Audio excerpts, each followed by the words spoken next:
Welcome back to my YouTube channel. For today's video, i-review ko itong New Moon Soap Glow. Ayan. So, bali pang 5 bottles ko na to. Pang 5 bote ko na to. Ayan, paubos na siya. And magli-5 buwan ko na rin siyang tinitig. Ang naging effect nito sa akin is naging regular ang aking menstruation.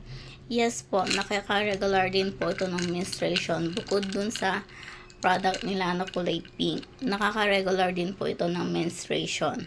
Ayan. And then, kapag tinitake ko to, nagiging mahimbing yung tulog ko.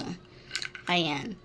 And 2 capsule a day ang pagtitake ko. Kung tatanungin ninyo kung naging effect, kung pumuti ba ako, umusyaw, mga ganun, hindi po. Hindi po ako pumuti, hindi ako pumusyaw. Siguro po, hindi ako hiyang dito sa New Moon Soap Glow. Ayan. Kung sa inyo po ay hiyang sa inyo, ayan, yung iba kasi sabi, 1 month, pumuti na sila, pumusyaw. Ako kasi, since maitim ako, ayan, hindi ko nakita ang pagbabago. Ayan, kasi hindi ako hiyang dito. So, yun. Pero may maganda naman siyang naidulot. Naging regular yung menstruation ko at naging mahimbing ang tulog ko.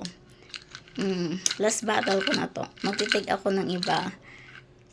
Hopefully, yung susunod ay maging hiyang na ako. So, yun.